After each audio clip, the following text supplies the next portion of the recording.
میرے نبی نے فرمایا کفل بنی اسرائیل کا ایک نوجوان تھا، روزانہ رات کو نئی لڑکی لاتا تھا اپنے کمرے میں۔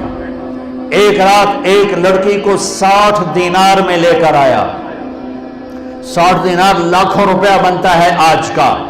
دروازہ بند کیا، اس کو مڑ کر دیکھا، وہ رو رہی تھی۔ تو کفل نے کہا میں زبردستی تو نہیں کر رہا، سودا کیا ہے۔ اس نے روتے ہوئے کہا کفل عزت دار ہوں، پیشہ ور نہیں ہوں، غربت نے یہاں تک پہنچایا ہے کہ عزت بیچنے پہ مجبور ہو گئی۔ اس نے کہا کفل عزت دار ہوں، بھوک نے جسم بیچنے پہ مجبور کیا۔ تو کفل رونے لگا، کہنے لگا میری بہن جس عزت سے آئی تھی اسی عزت کے ساتھ چلی جا، اب میرے لیے دعا کرتے، میں بہت غریب انسان، اور جو تجھے پیسے دی بہت بڑی رقم تھی، لے جا تجھے ہدیہ ہے۔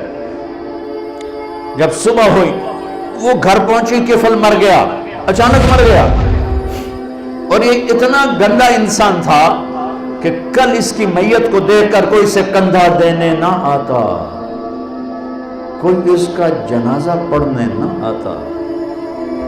کفل کے پیچھے تو موسیٰ علیہ السلام ہیں، میرے آپ کے پیچھے تو محمد مصطفیٰ ہیں۔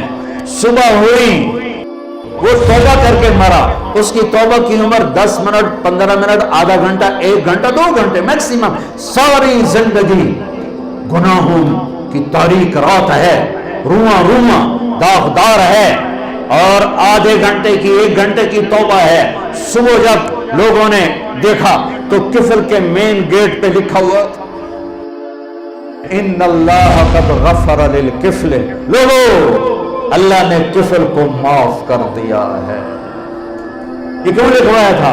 یہ اس لیے لکھوایا تھا کہ ہم کفل کو معاف کر چکے ہیں، جاؤ اس کے غسل میں، دفن میں، جنازے میں شرکت کرو، عزت کے ساتھ ہمارے پاس پہنچاؤ۔ یہ میرا اللہ ہے، یہ میرا اللہ ہے، یہ میرا اللہ ہے، رحیم و کریم و رحمان۔